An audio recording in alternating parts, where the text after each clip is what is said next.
Hello and welcome to any first-time visitors to this YouTube channel, and also to those who are returning to watch this video and maybe others that have been posted on the channel. I am Vincenzo Russo, the author behind the self-published book, Keeping in Touch with Cheryl, a memoir. The person known as Cheryl was my late wife, who died back in 2010 at the age of 54. In this video, I am providing details of when and how she was first diagnosed with the cancer.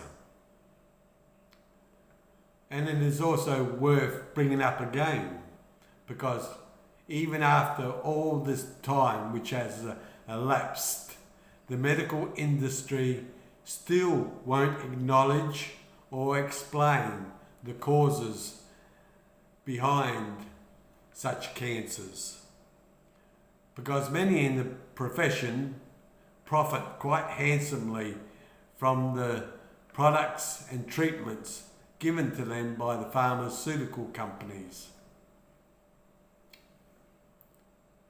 In the year 2000, Cheryl was employed by the South Australia Alzheimer's Association, who provided a range of services to anyone who dealt with dementia.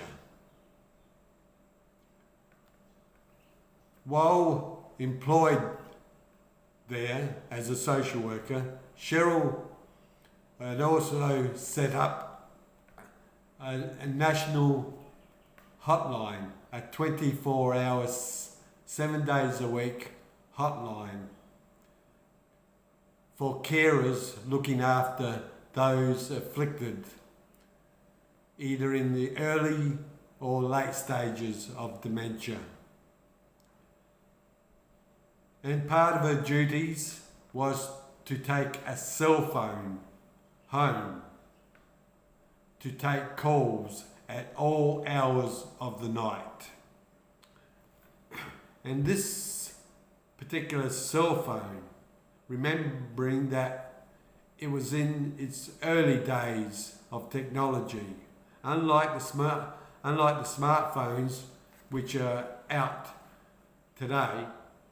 Now, these were quite big and they emitted quite a lot of radiation, heat.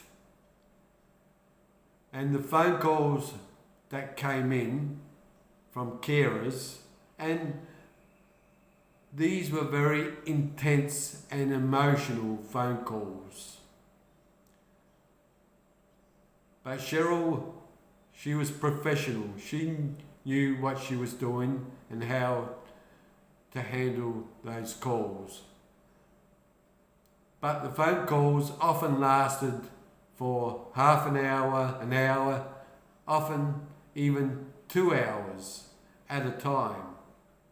So imagine you're holding this huge cell phone to one's ear for that length of time.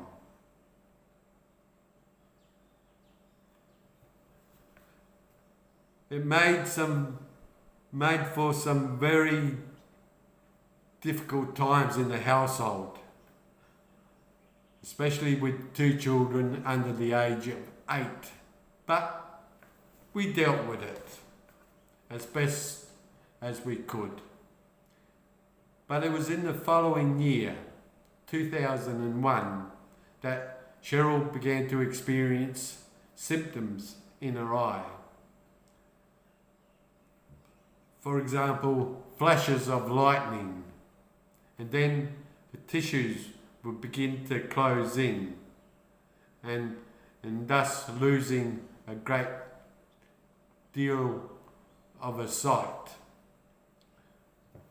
Finally, a specialist confirmed that it was in fact ocular melanoma, and within a matter of days she was in an operating room and under the scalpel, having her left eye removed. The biopsy, which was taken after the operation, showed that there was no residue of the cancer remaining, which offered some peace of mind, because we then went on getting back on with our lives, trying to make it as normal as possible, as we did for the following few years. And it was not until 2009 that Cheryl began to have pains in her body. To be on the safe side, X-rays were done, and the X-rays revealed our worst fears. There were nodules, lumps showing up in both the lungs and the liver. And the oncologist confirmed that it was the return of the ocular melanoma, which was said to be the most aggressive of all melanomas, in that once it returned, even a slight molecule into the bloodstream, it went straight to the liver. And that could only mean one thing: the condition was terminal. And within 6 months of that diagnosis, Cheryl's body had succumbed to ocular melanoma.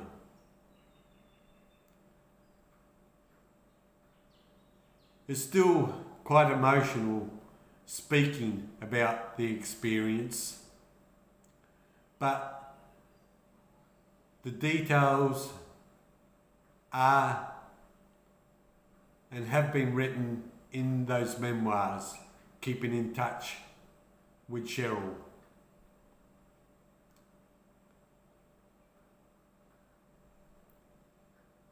For those